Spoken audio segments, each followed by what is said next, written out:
ओम जय जय जय नमोस्तु नमोस्तु नमो हरिहंताणं नमो सिद्धाणं नमो हरियाणं नमो वज्राणं नमो रवे सवसाव नमः समय साराय स्वानुभूत्या च स्वभावाय भावाय सर्वावतरची। हाँ जी, अपना कलश नंबर 15 चल रहा था आखिर में। समय सार जी हैं और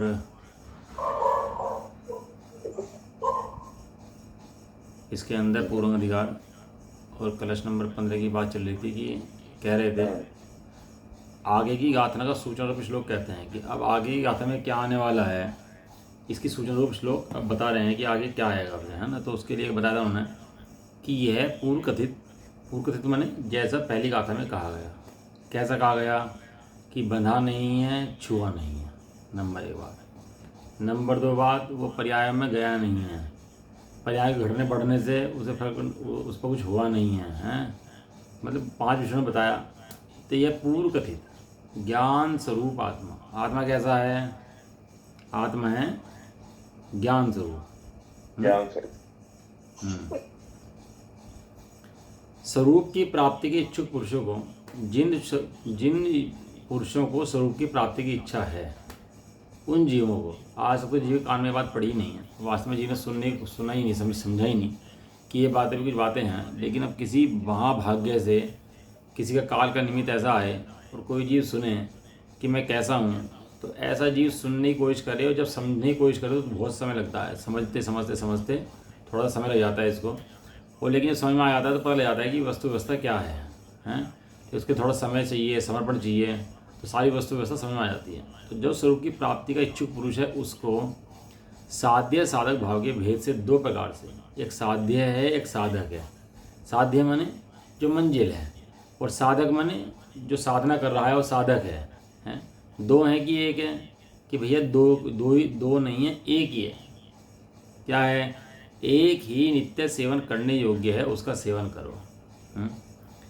डॉक्टर साहब लिखा ना, जब मैं स्वयं ही ज्ञेय हूँ, जब मैं स्वयं ही ज्ञान हूँ, जब मैं स्वयं ही ध्येय हूँ, जब मैं स्वयं ही ध्यान हूँ, जब मैं स्वयं ही साध्य हूँ, जब मैं स्वयं ही साधना, जब मैं स्वयं आराध्य हूँ, जब मैं स्वयं आराधना। कहीं जाना हो आपको, है ना, तो क्या होता है, बस पकड़ते हैं। तो बस क्या है? साधन है। मंजिल क्या है? साध्य है। और आप कौन है? आप साधक हैं। कोई बच्चा एग्जाम दे रहा हो, है ना, क्लास में जाता हो, पढ़ता हो, तो जो बनना चाहता है वो साध्य है, जो कोर्स कर रहा है वो साधन है, और जो बढ़ रहा है वो साधक है ना। ऐसे ही है ना। लेकिन यहाँ पर ज्ञान कहते हैं, ज्ञानी साध्य है, ज्ञानी साधन है, और ज्ञानी साधक है। वहाँ तो लोक में 3 चीज़ें दिखती हैं अलग अलग, कि मंजिल कोई और है, और ये पाने वाला कोई और है, और ये जो निमित्त हैं ये अलग हैं। जबकि यहाँ ऐसी बात नहीं है। यहाँ पर इन सब चीज़ों का मतलब एक ही है कि जो भी साध्य, साधन, साधक हैं वे सब एक आत्मा ही हैं। आत्मा की रक्षा आत्मा करे, आत्मा की सुरक्षा आत्मा करे, आत्मा की आराधना आत्मा करे, सब एक आत्मा के अंदर ही है। आत्मा से बाहर यहाँ कुछ है ही नहीं, है ना। जल से बाहर कुछ नहीं है भैया, जल के अंदर सब कुछ है। इसलिए साध्य साधक भाव से कहने के लिए 2 प्रकार हैं कि भैया आत्मा की साधना करो, आत्मा को ध्याओ, आत्मा को देखो। तो कौन देखे? कोई यहाँ पे अलग चीज़ है क्या जो देखे? क्या 2 चीज़ें नहीं हैं। आत्मा को ही कहते हैं कि तू आत्मा को देख भाई, और आत्मा को देखते तो पता लग जाता है कि मैं आत्मा हूँ, तो उसका देखना हो जाता है। और जब तक अन्य पर लक्ष्य लगता है देखने के नाम पर भी, तो उसको प्राप्ति नहीं हो पाती। एक को देखे, एक को जाने, इसलिए कहा एक ही नित्य सेवन करने योग्य है। और क्या कहा? उसका सेवन करो, हैं। तो आँख पे पट्टी बांध ले, हैं, और आँख पे पट्टी बांध के किसे कहो तू देख ले सब देख ले। भाई उससे को आँख पे से पट्टी खोल दे, सब दिख जाएगा तेरे को। जहाँ पे पट्टी बंधी है ना, ये पट्टी खोल, तेरे सब नजर आ जाएगा। इसी तरह से तूने मुँह की पट्टी बांधी है, मुँह की पट्टी खोल, अज्ञानता की पट्टी खोल, जिसमें तुझे कुछ नहीं दिखता। कौन देखेगा? कि मैं ही देखूंगा। किसे देखेगा कि अपने को देखूंगा। किसके द्वारा देखेगा कि अपने नेत्रों से देखूंगा। मात्र करना क्या है कि नेत्र के ऊपर बंधी हुई पट्टी को हटाना है। इसलिए कौन देखेगा कि मैं देखूंगा। किसे देखूंगा? अपने आप को देखूंगा। कब देखूंगा? कि मुंह की पट्टी उठाना है। 6 कारक बताए थे ना आपको, कर्ता ने कर्म को करण से, करण में है ना 6 कारक बताए थे आपको। तो 6 कारकों में क्या है कि कर्ता ने कर्म को करण से, संप्रदान के लिए अपादान से। हाँ, अधिकरण में तो क्या है कि ज्ञान ने देखा, ज्ञान को देखा, ज्ञान से देखा, ज्ञान में देखा, ज्ञान के लिए देखा, ज्ञान द्वारा देखा। ये निश्चय षटकारक हैं, वास्तविक षटकारक हैं। कि बाहर में कोई वस्तु देखने आई है तेरे को और तेरे को दिखाया हो, ऐसा नहीं है। वास्तविक षटकारक तो अपने तो भैया अपने अंदर लगते हैं। ज्ञान ने कहाँ जाके अपने आप को देखा कि ज्ञान ने ज्ञान में जाके अपने आप को देखा। पानी की बूंद किसकी है? पानी की है। ऐसे तो कह रहे हैं नित्य उस एक का ही सेवन करो। तो भावार्थ का लिखा था कि आत्मा तो ज्ञान स्वरूप एक ही है, परंतु उसका पूर्ण रूप साध्य भाव है। आत्मा तो कैसा है? एक ज्ञान स्वरूप है, सब जानते हैं ज्ञान स्वरूप है। लेकिन साध्य भाव कब है? जब पूर्ण को देखे तो साध्य भाव है, और अपूर्ण भाव साध्य भाव है। तो ज्ञान ही पूर्ण होता है क्या भाई? हैं? तो कह रहे अगले लाइन में कह दिया, ऐसा भाव भेद 2 प्रकार से एक का ही वेदन सेवन करना चाहिए। एक ज्ञान के सेवन करना चाहिए, एक ज्ञान के वेदन करना चाहिए। कहने के लिए 2 हैं, लेकिन वास्तव में 2 नहीं है, वास्तव में एक ही है ना? नहीं, वो बात तो ठीक है। और क्या करना चाहिए? तो गाथा नंबर 38 है, नियम सार जी की पढ़ाई दी आपको। जीवादि बहि तच्चम हेयम उवादेयम अपणो अपा कम्मोपाधि समुभव गुण पजाय वदिरितो। आत्मा को आत्मोपादेय है, ऐसी गाथा मैंने ठीक है पढ़ाई दी आपको कि कैसी आत्मोपादेय है कि मैं खुद को अपने आप को उपादेय हूँ। ऐसे आत्मा को आत्मोपादेय कहने से कोई समझे 2 आत्मा होते हों, नया मत खड़ा कर दे, ऐसा नहीं है। वो खुद जो मैं अपूर्ण हूँ, अपने को नहीं देख रहा हूँ, तो अपने को कैसे देखूँ? अपने को परिपूर्ण देखूँ। जब अपने को परिपूर्ण देखा तो देखने के बाद एक क्षण अपने को देखा, फिर बाहर में आ गया, देखते टिक नहीं पाया, कर्म को देखे वशीभूत बाहर आ गया, और फिर बारंबार जिज्ञासा जगी अंदर जाने की। जिज्ञासा कैसे जगी? बारंबार अंदर जाने की, बारंबार अंदर जाऊँ, बारंबार अंदर जाऊँ, बारंबार अंदर जाऊँ, ऐसी जिज्ञासा जगी। तो वो जो जिज्ञासा जगी वो कहते हैं साध्य भाव की प्रति उसको साधक को लगन है। वो साध्य में रमण करना चाहता है। मनराज क्या करते हैं? साध्य भाव में, पूर्ण भाव में रमण करते हैं। भैया आनंद वही है अपने पूर्ण भाव के अंदर, बाह्य विषयों में तो आनंद है नहीं। और ये कब समझ में आती है बात? थोड़ा सा अपने को लेके बैठो और देखो तो वास्तव में ऐसा नहीं दिखता है। थोड़ा सा अभ्यास करना पड़ता है, थोड़ा देखना पड़ता है, थोड़ा सा अभ्यास का फल है, वो कुछ भी नहीं है। और जीव जितना पुरुषार्थ भार में लगाता है ना, इसका शतांश भी अंदर में लगा दे तो इसको दिख जाए, ऐसा नहीं ना दिखे। जैसे फिल्म का टिकट ले रखा हो ना, फिल्म छूट गई, लेट हो रहा हूँ, तो कैसे भागता है फिल्म के लिए। ट्रेन लेट हो रही है तो ट्रेन के लिए भागता है। और बस लेट हो रही है तो कैसे भागता है, किसी चीज़ लेट हो रही है, कोई मेहमान आ रहे हों, कोई बात हो, कोई दामाद हो अपना आ रहा हो, हम लेट हो गए हों, तो कैसे भागता है लेने के लिए, करने के लिए। ऐसे जीव ने एक बार भी दौड़ अपने स्वभाव के लिए नहीं लगाई है। अपने स्वभाव के भैया देख एक बार कि कैसा है, एक बार संपूर्ण समर्पण एक बार तो अपनी शुद्धात्मा के लिए कर दे, तुझे पता लग जाएगा मार्ग कैसा है और क्या है। लेकिन भैया थोड़ा समय तो लगाना पड़ेगा। बिना समय लगाए, अन्याय अनिति पक्ष त्याग करे बिना, देव शास्त्र गुरु की आराधना करे बिना, शास्त्रों का सेवन करे बिना, न्याय नीति करे बिना, कोई जीव पाप में बैठ के और अपने को शुद्धात्मा मानता हो और पाप के कार्य में प्रवृत्त करता हो और अपने को शुद्ध मानता हो, तो ऐसा तो मार्ग नहीं है भैया। व्यवहार निश्चय का मार्ग है। जिसका अंतरंग सुधरता है उसका बहिरंग सुधरता है, उसका बहिरंग सुधरता है उसका अंतरंग भी सुधरता है। ऐसा अब दर्शन ज्ञान चारित्र्य साधक भाव है, इस गाथा में कहते हैं। बहुत सुंदर गाथा है। देखो ये गाथा नंबर 16 चलेगी हमारी। बहुत सुंदर गाथा है, मतलब ये क्या है कि बिल्कुल सम्य दर्शन प्रदान करते हैं, ऐसी गाथाएं। चलो पढ़ते हैं, सब लोग साथ पढ़ते हैं। दंसणानि चरितानि, बोलो। दंसणानि चरित्राणि चरित्राणी नहीं है, चरिताणी है। चरितानि। हाँ, इसमें ना कभी त्रय शब्द नहीं आता प्राकृत के अंदर, त्रय नहीं आता, तय आता है, तय के ऊपर है ना।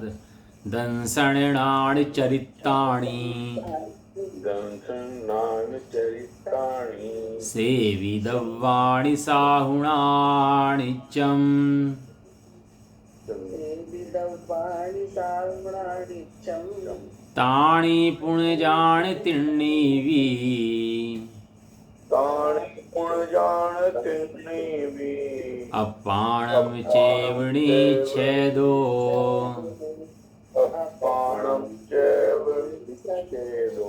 पढ़ो, सब मिलकर पढ़ो भैया। दंसणानि चरितानि सेविदव्वाणि साहुणानि चं तानि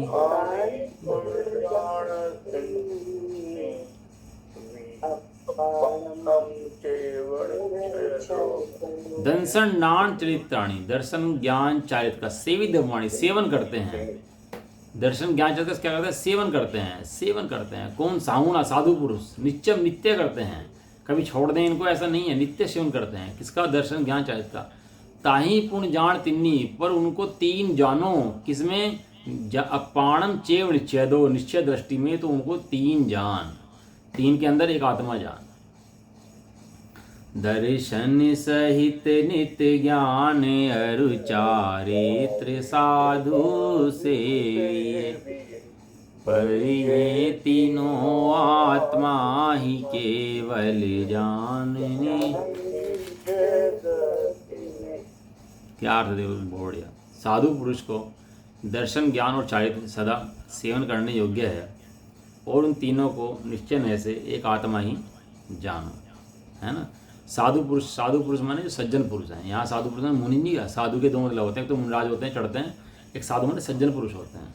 ये शास्त्र लिखा गया है अत्यंत अज्ञानी अप्रतिबुद्धि के लिए। आगे आएगा गाथा की ठीक उत्थान के में आएगा, यह शास्त्र अत्यंत अप्रतिबुद्धि के लिए लिखा गया है। जो अप्रतिबुद्ध है, जो अपने को ज्ञानी समझ के बैठ गया, उसके लिए शास्त्र नहीं है भैया। जो अपने को अत्यंत अप्रतिबुद्ध समझता हो, जो जानता हो मेरे कुछ नहीं आता, वो शास्त्र पढ़ के परिभाषाएं पढ़ ले और सोचे मैं तो ज्ञानी हो गया, धर्मात्मा हो गया भैया, उसके लिए शास्त्र नहीं है जी। हैं कैलाश चंद जी पंडित जी थे, और इतने प्रखंड पंडित अपने यहाँ के हुए, सिद्धांत चक्रवर्ती, सिद्धांत का बहुत ज्ञान था उनको। पर जो शास्त्र एक बार पढ़ लिया सो पढ़ लिया, दोबारा पढ़ने की जरूरत नहीं थी। इतने प्रखंड पंडित, सारी संस्कृत की टीकाएँ, किस शास्त्र के अंदर कहाँ लिखा, क्या रेफरेंस लिखा, पूरी एक चीज़ याद उनको। मतलब उन्होंने ऐसा, मतलब उनकी टीकाएँ पढ़ रहा ना आप उनको तो उंगली दबा लो दाते दलेगी। इतना बड़ा विद्वान भी हो सकता है क्या? हैं बहुत बड़े विद्वान सिद्धांताचार्य थे, और इतना गुम्मट सार, धवल टीका, सरवार सिद्धि, लब्धि सार, किनकी ग्रंथों के उनको याद नहीं थे, एक एक चीज़ उनको याद, सब चीज़ों की। हैं इतना प्रखंड पंडित आदमी, और पढ़ता था, अपना वो मानता था कि मैं तो इतना बड़ा ज्ञानी हूँ। स्वामी जी के निकट में आया, स्वामी जी ने समय सार पढ़ाया, तो बोले कि मैं पहले ये मानता था बहुत बड़ा प्रखंड पंडित हूँ, मुझे अब पता लगा कि मैं अत्यंत अज्ञानी हूँ, अत्यंत अप्रतिबुद्ध हूँ। इतने शास्त्र पढ़ के भी मुझे सार नजर नहीं आया, लेकिन आज समय सार पढ़ा तो इस समय का सार नजर आया इसके अंदर। आज मुझे पता चला मैं कौन हूँ। ऐसे ऐसे पंडित विद्वान भैया हुए हैं बहुत, मतलब ज्ञान बहुत प्राप्त कर लें उसकी मनाही नहीं है, लेकिन अपने को ना जाने तो उसमें दिक्कत आ जाती है। ऐसा नहीं पढ़ने की मनाही है, पढ़ने की मनाही नहीं है, या ऐसे नहीं कि उसको मना कर रहे हैं, वो ठीक है, बढ़िया बात है, पढ़ने चाहिए, लेकिन एक को नहीं भूलना चाहिए। तो साधु पुरुष माने सज्जन पुरुष। सज्जन पुरुष कौन है? जो सरलता से अपने शुद्धात्मा को स्वीकार कर ले, हाँ पाड़ दे एक बार तो, वो है साधु पुरुष। जो अपने को हाँ ना पाड़े, तीन में करने शुरू कर दे, हैं वो साधु पुरुष नहीं है भैया। अब इसके अंदर ना कहीं जगह ज्ञानी शब्द आया, कहीं जगह शास्त्र के अंदर ज्ञानी शब्द आया, ज्ञानी ज्ञानी ज्ञानी, बहुत जगह आया ज्ञानी शब्द शास्त्र के अंदर। तो क्या करा जो मित्र पक्ष है, उन्होंने कहा भी ये शास्त्र जो है ना, ये जो है भैया श्रावकों के लिए नहीं है, श्रावकों के लिए पढ़ना चाहिए, हटाओ भाई, तुम तो केवल व्यवहारिक क्रियाएँ करो, देव शास्त्र की पूजन करो, तुम्हारा यही काम है, और तुम्हें समय सार नहीं पढ़ना चाहिए। समय सार जी पढ़कर तुम स्वच्छंदी हो जाओगे, तो समय सार जी बिल्कुल हाथ नहीं लगाना।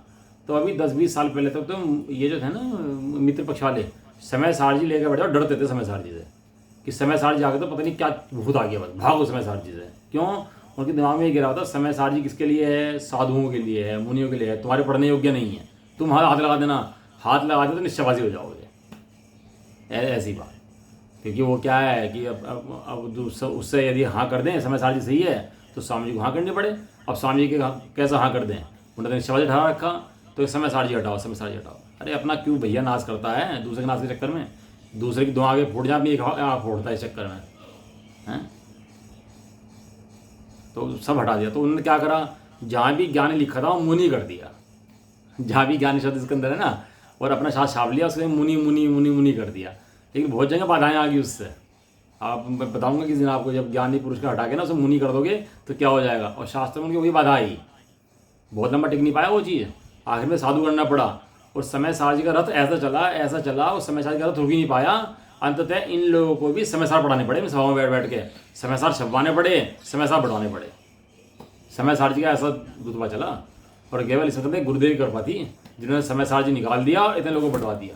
भाई किसी की इस काल में ताकत नहीं थी कि समय सार के शुद्धोपयोग का उपदेश किसी को कर दे और कोई मान ले इतनी आसानी से, किसी की ताकत नहीं थी। कहाँ बाहर निकाल दिए, एकांत में जंगल में रह गए, 40 साल की उम्र तो जंगल में रहे, और कहाँ उन्हें थोड़ा पता था कि इतनी भीड़ जुड़ जाएगी। और कहाँ समय सार बढ़वा दिए, इतने छपवा दिए भैया, घर घर में समय सार, हर घर समय सार, समय सार कर दिया सारे में। और जो विरोध कर रहे थे उनको भी समय सार पढ़ना पड़ा, और जो विरोधी बना रहे थे उनको भी समय सार पढ़ाना पड़ा। लेकिन बस वो क्या है, टीकाएँ को अपनी भाषा में समझाते हैं तो मरमाता ही नहीं इसके अंदर जो मरमाना चाहिए समय सार जी का। एक समय सार जी पढ़ाने का पूरा श्रेय, निकालने का पूरा श्रेय, इस महान ग्रंथ को स्थापित करने का पूरा श्रेय गुरुदेव के माथे है।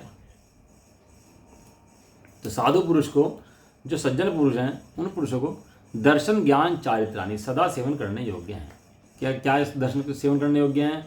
दर्शन का, ज्ञान का, चारित्र का। सम्यक दर्शन ज्ञान चारित्राणि मोक्ष मार्ग है। मोक्ष मार्ग क्या चाहिए? दर्शन ज्ञान चारित्र। दर्शन ज्ञान चारित्र कहने से राग को बाहर कर दिया आशीष जी। दर्शन ज्ञान चारित्र कहने से एक प्रमाण का विषय आत्मा पकड़ लिया। दर्शन ज्ञान चारित्र के कहने से अपना द्रव्य पकड़ लिया, जड़ द्रव्य बाहर छोड़ दिए, राग बाहर छोड़ दिया, और गुणों की पर्याय बाहर छोड़ दी, सब बाहर छोड़ दिया। किसे कौन मानेगा इन बातों को? इन बातों को कौन मानेगा? इन बातों को सज्जन पुरुष मानेगा, साधु पुरुष मानेगा, कोई और नहीं मानेगा। जो सज्जन होगा हैं, जो साधे तो साधु है, किसे साधे कि अपने दर्शन ज्ञान चारित्र को सदा सेवन करने योग्य है। सदा सेवन करो। मुनराज जंगल में बैठे क्या करते हैं? ज्ञानी क्या करते हैं? ज्ञानी विषय भोगों में मस्ती नहीं जाता, उपवास भी करता है तो उपवास के लिए उपवास नहीं करता। उपवास बने अपने निकटवास करना, उपवास निकट में रहना, अपने निकट में रहना है। वो देखता है कि भोजन ना करने से मेरे स्वभाव में क्या फर्क पड़ा, मेरा कुछ घटा गया, मेरा कुछ नहीं घटा, बारंबार देखता है। तो आकुलता हो रही है, क्या आकुलता मेरे स्वभाव के अंदर है क्या, कि नहीं मेरे स्वभाव के अंदर नहीं है। वो सब प्रैक्टिकल चेक करता है उसको। रोग हो गया, दवाई नहीं खानी भैया, तो दवाई नहीं खानी तो उसको चेक करता है कि मेरे परिणाम कितने मग्न हो रहे हैं, मेरे परिणाम दर्शन ज्ञान चारित्र में सेवन कर रहे हैं कि शरीर के रोग का सेवन कर रहे हैं। वो बारंबार जांच कर लेता है। अभी हमें 2 घंटे पानी नहीं पीना, हमें 1 घंटा कमरे में मंदिर हो गया बैठना, हमें कहीं नहीं जाना है, हमें आज किसी से बात नहीं करनी, चुप रहना है, हमें कुछ सुनना नहीं है। देगा वो इंद्रिय के विषय को रोककर देखता है कि मेरे ज्ञान का क्या घट गया, और बारंबार उसका अभ्यास बढ़ाता रहता है। इसका नाम समाधि है। नहीं तो अंत समय में विषय दिखाई देंगे। यदि अभी से इनका अभ्यास नहीं करा है, इंद्रियों के विषयों में रोक करके उनसे भिन्न अज्ञान स्वभाव को देखने का, तो ये विषय खा जाएंगे, अंत में समाधि नहीं बनेंगे। और अब ऐसे हमारी काल है, जो हम सब लोग हैं, टर्निंग पॉइंट है कि आज समाधि की तैयारी शुरू कर देंगे ना तो आखिर में बहुत कम आएगी। और अगर आज समाधि की तैयारी शुरू नहीं करी तो आखिर में समाधि हो नहीं पाएगी। आखिर में विषय भोगी दिखाई देंगे। यहाँ दर्द हो रहा है, यहाँ मेरी पीड़ा हो रही है, मुझे भूख लग रही है, मेरी मानते नहीं है, और मेरे कान में दर्द हो रहा है, मेरे पेट में दर्द हो रहा है, ये ऐसे रोता रहेगा और अपने को सुधार में जान नहीं पाएगा। इसलिए आज सब अनुकूलताएँ हैं, शरीर सही है, सारी पुण्य बुद्धि की व्यवस्थाएं मिल गई हैं, सारा पुण्य अनुकूल परिणाम कर रहा है। तो आज जीव को शांति से बैठ करके दर्शन ज्ञान चारित्र की सेवा कर लेनी चाहिए। हे जीव यदि अब नहीं करेगा तो नरक निगोद में करेगा क्या? अब भी इतनी अनुकूलता में नहीं करेगा, इतनी अनुकूलता में तो विश्व में भ्रमण करेगा, और दर्शन ज्ञान चारित्र की सेवा नरक में करेगा। इसलिए दर्शन ज्ञान चारित्र की आज ही सेवा करनी चाहिए। जो सेवा करे सो साधु है। किसकी सेवा करे? बाहर में जिनेंद्र देव की और अंतरंग में अपनी। शुद्ध आत्मा मरु पंच गुरु जग में शरणा दो है। इसके अलावा कोई शरण जगत में है नहीं। और उन तीनों को निश्चय न से एक आत्मा ही जानो। मतलब 7 नंबर गाथा क्या थी? व्यवहारेणु वदिस्सदी नाणिस चरित्र दंसणम नाणम नविणाणम न चरितम न दंसणम जाणगो शुद्धो। यही गाथा पढ़ी थी ना 7 नंबर गाथा। डेली तो पढ़ रहे 7 नंबर गाथा हैं। हाँ यही है। हाँ ये मुझे पता ही है, ये है, आपको पता नहीं पता ये है कि नहीं है। व्यवहार से आत्मा के 3 भेद कहे, दर्शन ज्ञान चारित्र, लेकिन वास्तव में आत्मा के अंदर कोई भेद नहीं है। आत्मा तो अखंड एक शुद्ध पिंड है। ये भेद देखना आत्मा लक्षण नहीं है। भेद आत्मा के होने पर भी आत्मा कैसा है? आत्मा भेद है। आत्मा 3 रूप नहीं है। इन तीनों को एक आत्मा जानो। इन तीनों क्या जानो? इन तीनों को एक आत्मा जानो। अरे अपने को एक आत्मा देखो भैया, 3 रूप मत देखो, अपने को एक रूप देखो। लेकिन 3 देखे बिना एक देखना होता नहीं है। सीधे सीधे मिथ्या दृष्टि को बताओ तू आत्मा है तो समझ में नहीं आता। तो जब समझ में नहीं आता आचार्य ने 3 भेद करे उसके। कहने लगा तेरे अंदर दर्शन है, ज्ञान है, चारित्र है। 3 भेद के द्वारा उसने देखा रे हाँ ये तो है, दर्शन भी है, हाँ है बराबर मेरा है, ज्ञान की हाँ ये भी मेरा है, चारित्र की हाँ ये भी मेरा है। ये तीनों जिसके हैं ना वो तू है। ये जिसके हैं वो तू है। तो तुरंत उस पर चला गया कूद करके। आचार्य देव ने समझाया, कहने लगा तू ऐसा है और तूने देखा मैं ऐसा हूं। बस उपदेश भी सफल हो गया, उसका उपदेश सुनना भी सफल हो गया। इतनी सी उपदेश की रीति है बस। ये जो भील थे, मलेश थे, इन्होंने सुना एक बार वो कल्याण कर लिया, तो ऐसे थोड़ा कर लिया। इन्हें बस एक कहा और एक सुन मान लिया, बस हो गया उपदेश। एक इनके द्वारा एक आत्मा ही जानो। देखो टीका क्या कह रहे हैं। यह आत्मा जिस भाव से साध्य और साधन हो उस भाव से ही नित्य सेवन करने योग्य है। इस प्रकार स्वयं विचार करके दूसरों को व्यवहार से प्रतिपादन करते हैं कि साधु पुरुष को दर्शन ज्ञान चारित्र सदा सेवन करने योग्य है। हैं? साधन क्या है? साधु पुरुष दर्शन ज्ञान चारित्र, और साध्य क्या है? एक शुद्ध आत्मा। साधन क्या है? खुद का साधन खुद से बाहर हो ऐसा नहीं होता, या खुद का साधन खुद से बाहर है, या खुद का साध्य खुद के अंदर है। कहीं बाहर में कुछ नहीं है भैया, यहाँ है, यहाँ बाहर में कहीं नहीं जाना है, यहाँ सब कुछ अपने अंदर में भरा पड़ा है। जिस भाव से साध्य साधन हो उस भाव से नित्य सेवन करो भैया। किस प्रकार सेवन करो? कि दर्शन ज्ञान चारित्र रूप से सदा सेवन करने योग्य है। किंतु परमार्थ से देखा जाए तो तीनों एक आत्मा ही हैं, क्योंकि वे अन्य वस्तु नहीं है किंतु आत्मा की ही पर्याय हैं। या पर्याय कहने माने भेद है। पर्याय भेद है तो पर्याय है ना, तो भेद करे तो पर्याय। यहाँ जो पर्याय शब्द लिया, यहाँ अपर्याय शब्द भेद है। ये दर्शन ज्ञान चारित्र कहीं अन्य नहीं है, ये आत्मा के अंदर ही है। और जहाँ ही है वहाँ आत्मा दिख जाएगा, वो आत्मा की पर्याय हैं। भाई से दृष्टांत लेते हैं ना, किसी का हीरा खो गया है, बहुत महंगा हीरा था, और ढूंढ मच गई हीरे की। और हीरे की ढूंढ मचते मचते वो हीरा कूड़े में छुप गया। और जब ढूंढ रहे थे तो उस कूड़े के ढेर में से हीरे की चमक निकल रही थी बाहर। क्या निकल रही थी? हीरे की चमक निकल रही थी बाहर। तो हीरे की चमक देख के क्या लगा? ये चमक है तो कोई बात नहीं, हीरा थोड़ा ना है, छोड़। क्या लगा उसको देख के चमक को? अंदर तो खुशी हो गई कि दुखी हुए हैं। ये चमक हीरे की है। हाँ, ही चमक नहीं मिली, मानो हीरा मिल गया। हीरा मिल गया। हाँ, तो उसने ऐसे ही दर्शन ज्ञान चारित्र के भेद देख करके अनंत गुणपिंड आत्मा देख लिया, मानो मिली मुक्ति ही हो। हैं? जैसे एक दृष्टांत आया उसके अंदर, शास्त्रों के अंदर, कि हाथी है और हाथी पानी के अंदर है और सूंड बाहर निकाल रखी है, उसने जरा सी अपनी सूंड तो बाहर निकालेगा ना अपनी, क्योंकि हाथी पूरा अंदर क्या जाएगा, थोड़ी सूंड बाहर निकाल के रखता है अपनी। किस लिए? सांस लेने के लिए, है ना।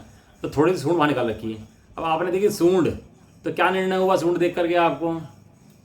है सूंड का निर्णय हुआ कि हाथी का निर्णय हुआ? पूरे हाथी का पूरे हाथी का निर्णय हो गया। इस तरह दर्शन ज्ञान चारित्र देखे, मैंने ज्ञान देखा, अरे ये ज्ञान तो मेरे अंदर है, अरे ये ज्ञान तो बाहर से नहीं आ रहा, अरे ये ज्ञान तो इंद्रियों में से नहीं आ रहा, अरे इंद्रियों में तो सुख नहीं है।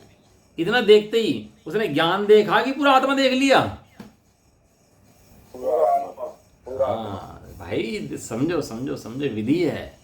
मात्र ज्ञान को भगवान ऐसे नहीं कह दिया, ज्ञान को आत्मा ऐसे ही नहीं कह दिया। जैसे ही ज्ञान देखा उसने तुरंत अपने आत्मा को देखा।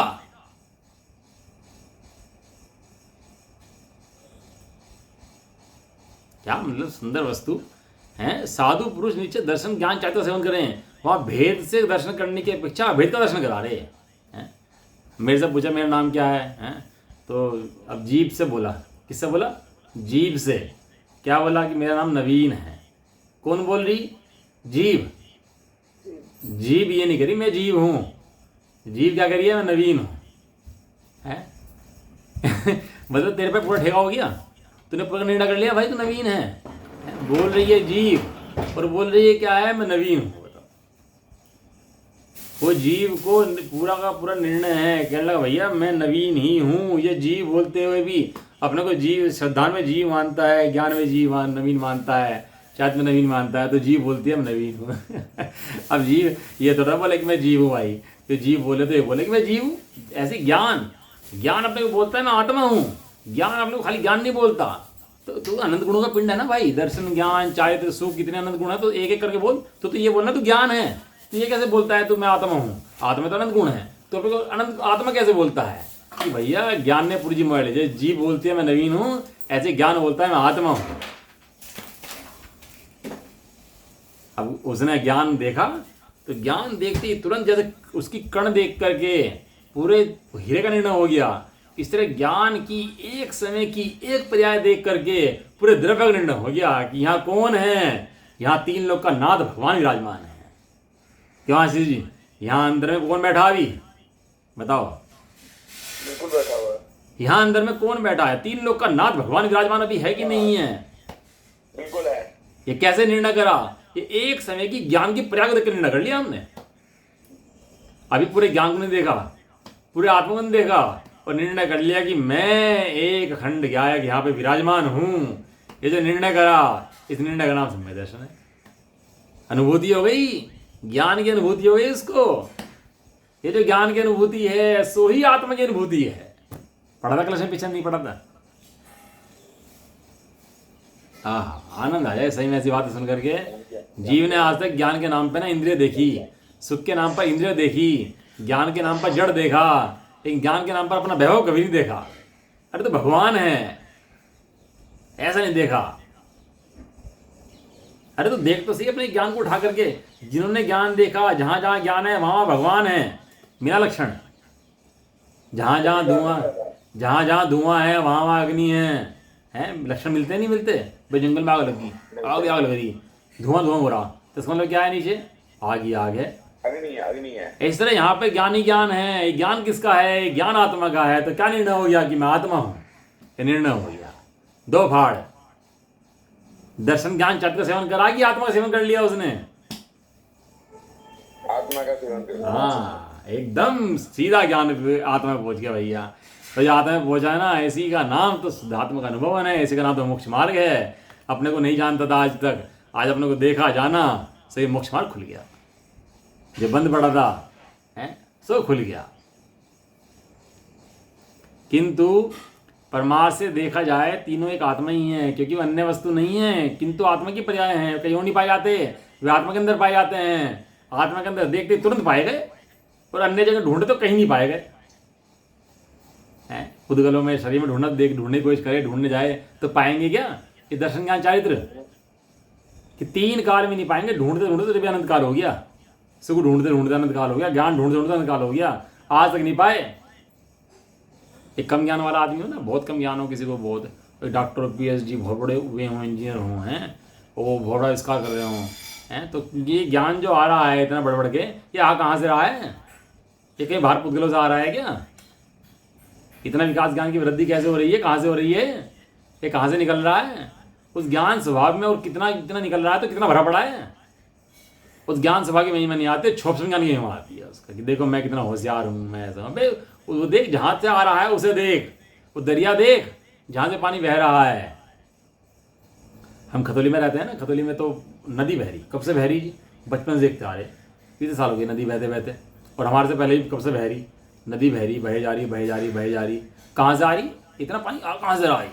बहे जा रहा, बहे जा रहा, आए जा रहा, आए जा रहा, आए जा रहा। आ कहाँ से रहा है? इतना पानी है, ये द्रह में से आ रहा है। ठीक है, पानी पी के प्यास बुझा ले, कोई दिक्कत नहीं, लेकिन कहाँ से आ रहा है पानी वो तो देख ले। इस तरह भैया ज्ञान को देख करके सुख ले ले, लेकिन ज्ञान है किसका? वो शुद्धात्मा को देख के निर्णय तो कर ले एक बार।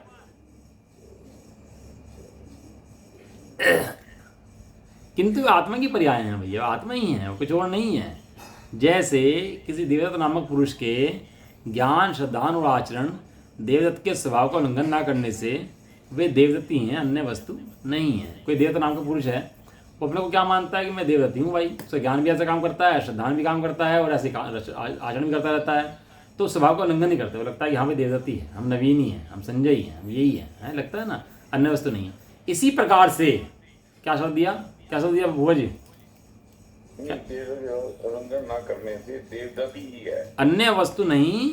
क्या लिखा आगे? इसी प्रकार से, एज इट इज, लिखते हैं एज इट इज, सेम। जैसा श्रद्धान ज्ञान चारित्र में देवदत्त मान रखा है, ऐसे श्रद्धान ज्ञान चारित्र के अंदर आत्मा स्वीकार कर, उसी प्रकार से एज इट इज।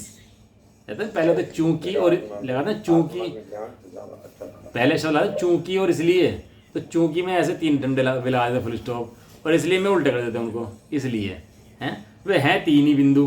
पहले उल्टे थे, अब क्या कर दिए उनको, सीधे कर दिए। पहले कितनी व्यवस्था है, 2 ऊपर थे 1 नीचे था, चूंकि है पहले भ्रम रहा था 2 के अंदर, 1 नीचे कर रखा था, अब 1 को ऊपर कर दिया, 2 को नीचे कर दिया। करते थे ना चूंकि और इसलिए, याद है आशीष? नहीं याद है? चूंकि वर्ड आता था, चूंकि, यद्यपि, चूंकि मतलब यद्यपि, बिल्कुल। चूंकि 2 शब्द 2 ऊपर है, जो चूंकि है, और 1 को ऊपर कर दिया, चूंकि खत्म, इसलिए ऐसा है। इसी प्रकार, इस प्रकार आत्मा में भी आत्मा के ज्ञान, श्रद्धा और आचरण आत्मा के स्वभाव का उल्लंघन नहीं करते। आत्मा के श्रद्धा, ज्ञान, चैतन्य ने आज तक आत्मा को उल्लंघन किया ही नहीं है। और उल्लंघन ना करने से वे कौन है? वे आत्मा ही है, अन्य वस्तु नहीं है। अरे तो बिरला खाए, बिरला कमाए, बिरला गवाए, सब बिरले ही काम है भैया, सही है। ये किसी है ना, स्वामी के टाइम में भजन चलता था, हैं बिरला हो सो माखन पाया, जगत छाछ भरमाया। बहुत ज़्यादा स्वामी जी भजन को, बिरला हो सो माखन पाया, जगत छाछ भरमाया। दया, दान, पूजा, व्रत, संयम, इनमें भैया धर्म कहाँ? ये बताते हैं कि एक दर्शन ज्ञान चारित्र की सेवा करे सो धर्म है, दर्शन ज्ञान चारित्र में रमे सो धर्म है। और उसके अलावा यदि वहां नारी टिक पाए तो जिन्होंने उसकी सेवा करी उनकी सेवा करे। उल्लंघन ना करने से आत्मा अन्य वस्तु नहीं है, इसलिए यह स्वयं सिद्ध हो गया। स्वयं माने सिद्ध करना नहीं पड़ा, स्वयं सिद्ध हो गया। अपने ज्ञान से देखा कि ज्ञान कहाँ से आ रहा है, तो पता लगा ज्ञान बाहर से नहीं आ रहा है। ज्ञान कहाँ से आ रहा है? ज्ञान अंदर से आ रहा है। जब पता लगा ज्ञान अंदर से आ रहा है तो कुछ थोड़ा कि ज्ञान जब अंदर से इतना आ रहा है तो है कितना है, इतना इतना बढ़ जाता है, ये इतना बढ़ता है कितना ही है, अंदर से जब आ रहा है तो बताया है भगवान जितना जिस भगवान के अंदर है उतना ही तेरे अंदर है। ओह इतना है, तो कहने लगा उसने अपने ज्ञान स्वभाव का निर्णय करा। अब बाहर में समुद्र के आगे 1 बूंद की कीमत कितनी कि 1 बूंद की महिमा छोड़ दी, समुद्र की कीमत उसको आ गई, ज्ञान स्वभाव की महिमा उसको आ गई, और अपने को ज्ञान का भरा हुआ दृह देख लिया उसने। शीतलता का दृह जैसे जल है भरा पड़ा हो एक तालाब, इस तरह अपने स्वभाव देखा कि मैं कैसा हूँ, भरा हुआ हूँ बिल्कुल, किससे? ज्ञान रस से भरा पड़ा हूँ, मैं आत्मा हूँ। ऐसा उसने देखा और धाड़ लगा दी शेर की तरह। अरे शेर का बच्चा भी होना तो मीम ने धाड़ लगाता। शेर का बच्चा मीमने की तरह बोलता हो, 1 दिन का बालक हो ना शेर का, तो मीमने की तरह नहीं बोलता, वो धाड़ शेर की लगाता है। इसी तरह से इसने ज्ञान स्वभाव देखा तो एकदम देखा मैं आत्मा हूँ, शेर की धाड़ लगा दी इसने कि मैं कौन हूँ, मैं ज्ञान स्वभावी आत्मा हूँ, इससे अलग कुछ हूँ, किससे अलग में कुछ नहीं। अपना मैं का पकौड़ा पलट दिया इसने। इसलिए कहते हैं कि आत्मा ही सेवन करने योग्य है, अन्य कोई सेवन करने योग्य नहीं है भैया। इसलिए क्या है, भोग की सेवा मत करो, एक आत्मा की सेवा करो, अन्याय अनित्य पक्ष का त्याग करो, देव शास्त्र के निकट रहो, योग्य व्यवहार करो और शुद्धात्मा की आराधना करो। ये ऐसा। और साहब जिसका है ना खाट के चारों पाँव सही होते हैं, ऐसा नहीं है खाट के चारों पाँव सही ना होते हो। अब खाट टेढ़ी मेढ़ी हो ना तो फिर सोने में नहीं पड़ता आराम से। गाड़ी के टायर ऊपर नीचे हों तो गाड़ी नहीं चलती सही से, चारों पाँव खिंचे में हों एकदम बराबर। तो पंडित जी ने एक बढ़िया बात की, खत्म करते हैं बात करके बस, कि सीता जी का उपसर्ग दूर हुआ, सीता जी का उपसर्ग दूर हुआ। अब 4 क्वेश्चन दिए क्यों, नंबर 1, देवों ने उपसर्ग दूर किया, सीता जी की सील की महिमा ने उपसर्ग दूर किया। उस समय कर्मों का उदय ऐसा था कि उपसर्ग दूर हुआ। मुनिराज के तो नहीं होता दूर, एक सीता का दूर हुआ, कर्मों का उदय था इसलिए दूर हुआ। उन परमाणुओं की योग्यता अग्नियों की जल रूप परिणमन करने की थी, इसलिए उपसर्ग दूर हुआ। बताओ चारों में कौन सा उत्तर सही है? कर्मों की नहीं, कर्मों की होगी, कर्म की। बताओ आशीष, चारों में कौन सा उत्तर सही है? कर्मों की, कर्मों की। चारों सही है, चारों ही। हाँ, ये आंसर। चारों में से एक भी गलत नहीं है। एक प्रथम युग से है, देवों ने उपसर्ग दूर किया, शील से दूर हुआ चरण युग का कथन है, कर्मों से दूर हुआ कर्ण युग का विषय है, और परमाणु की योग्यता वैसी ही थी, ये द्रव्य युग का विषय है। चारों अनुयोग साधक हैं दूसरे के, कोई भी अनुयोग बात काटता नहीं दूसरे को, चारों ही आंसर सही है। एक काल में कार्य होने में अलग अलग निमित्त पड़ते हैं, लेकिन ऐसा होने पर भी कार्य अपने स्वभाव से उस समय की योग्यता से होता है, और निमित्त भी जरूरी होते हैं। 5 समय मिलते ही मिलते हैं भैया एक काल के अंदर। इस तरह से जब ये जीव सम्यक दर्शन प्राप्त करता है तो अंदर में भक्ति भी होती है, शास्त्रों का सेवन भी होता है, न्याय नीति पूर्वक आचरण भी होता है, सारा बैलेंस खिंचता है, तब जाकर सम्यक दर्शन की प्राप्ति होती है। समझ में आया आशीष जी? कहाँ चले गए? आवाज नहीं आ रही, समझ में आ रहा नहीं आ रहा? वो तंबू खींचते हैं ना, तो चारों तरफ से खींचते हैं तंबू, एक तो ढीला रह जाने की तरफ से तो काम चलता है। तो चारों योग, जिन्होंने चारों योग में ये चारों खंभे खींचते हैं बिल्कुल। न्याय नीति भी होती है, देव शास्त्र की पूजा भी होती है, कर्मों का वैसा उदय भी आना होता है, जीव के वैसे परिणाम भी होते हैं, वहाँ शुद्धात्मा भी होता है। सारी की सारी व्यवस्थाएं एक जगह मिलती हैं आगे, तब जाए काम होता है। जिस बच्चे को पास होना होता है उसको पढ़ना भी होता है, उसका पुरुषार्थ भी होता है, उसका कर्म का उदय भी होता है, वैसे निमित्त ही मिलते हैं, वैसी भवितव्यता होती है, वैसी होनहार होती है। सारे काम एक जगह आके मिलते हैं जब काम होता है भाई साहब। यदि एक भी ना मिले तो काम ना हो, लेकिन जब काम होना होता है तो पांचों मिलते ही मिलते हैं।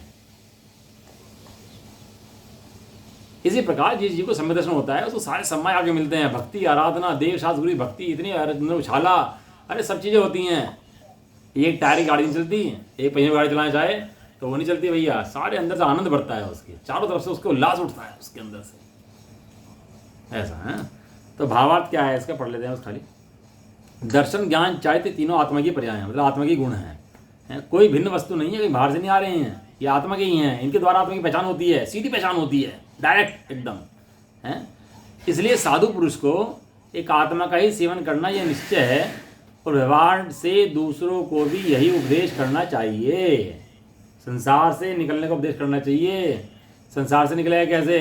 अपने को शुद्धात्मा को देख करके, आनंद रूप हो करके संसार से निकल जाएगा। और शरीर में बैठे बैठे खेद करता रहेगा, इसको देखता रहेगा, रमता रहेगा, तो फिर संसार से निकलना बड़ा मुश्किल हो जाएगा। इस तरह से गाथा पढ़ी, बहुत सुंदर गाथा है, लिख लो। दर्शन सहित नित्य ज्ञान अरु चारित्र साधु सेविये, पर ये तीनों आत्मा ही केवल जान निश्चय दृष्टि में। आया आत्मा का आनंद? नहीं आया? मजा आएगा नहीं आएगा? आज भोगे आत्मा को। अब इसी का कलश कहेंगे आगे, बहुत बड़ा कलश है। कलश 3 कलश लिखे उन्होंने, इसके बाद इतना आनंद आया आचार्य देव को। 16, 17, 18 3 कलश दिए इसके ऊपर, बहुत सुंदर। फिर कलश तो कल चलेंगे, फिर गाथा आएगी अगले 17, 18 की। नीचे है ना, हाँ 16, 17, 18 कल अच्छा विषय आएगा प्रमाण का। प्रमाण है ना अगले में, तो प्रमाण के विषय को खोलेंगे। प्रमाण का अच्छा विषय है। अभी तो आज तो आप दर्शन ज्ञान चाहते का सेवन करो, बारंबार ज्ञान के द्वारा आत्मा को देखो, विपरीत हो तो अनुकूल हो तो बारंबार ज्ञान की आराधना करो, ज्ञान को देखो। यदि जैसे न की टीका रहेगी वो कल पढ़ लेंगे, जैसे की टीका है ना, वो कल पूरी करेंगे जैसे टीका। चलो, निज निधि निज में बता